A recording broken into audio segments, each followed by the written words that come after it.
আমাদের আজকের গল্প ধৈর্যের ফল। এক সময় এক গ্রামে এক পাতি শেয়াল বাস করত। কিছুদিন খাবার না পেয়ে পেয়ে শেয়ালের পেটটা একেবারে চুপসে গেল। একদিন সে বাধ্য হয়ে খাবারের সন্ধানে বেরিয়ে পড়ল। পথে যেতে যেতে তার চোখে পড়ল একটা গাছের কোটরে বেশ কিছু রুটি আর মাংস রাখা আছে। রাখাল বালকদের কেউ হয়তো পরে খাবে বলে রেখে দিয়েছে। পাতি শেয়ালটা ওই খাবার দেখেই কোটরের ভেতরে ঢুকে পড়ল আর গপ গপ করে সব খাবারগুলো চেটে পুটে খেয়ে ফেলল। ফলে তার চুপসানো পেটটা দারুণ মোটা হয়ে উঠল।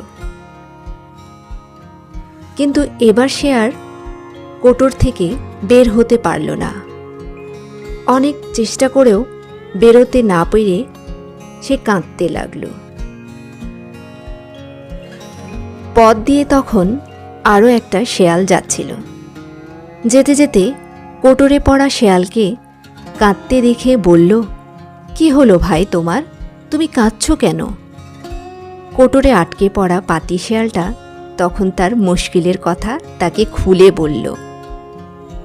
তখন পথচারী শেয়ালটা বলল, ও তাই বুঝি, তাই একটু সবুর করো, কিছুক্ষণ পর তোমার পেটটা আবার আগেকার মতো শুকিয়ে যাবে, তখন অনায়াসে তুমি বেরিয়ে আসতে পারবে।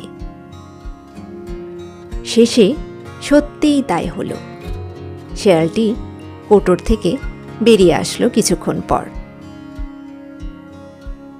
এই গল্পটি থেকে আমরা জানতে পারি ধৈর্যের ফল সব সময় মিঠা হয়। ধৈর্য ধরে সব সমস্যার সমাধান করা যায়। আসলে সবুরে মেওয়া ফলে। ধন্যবাদ।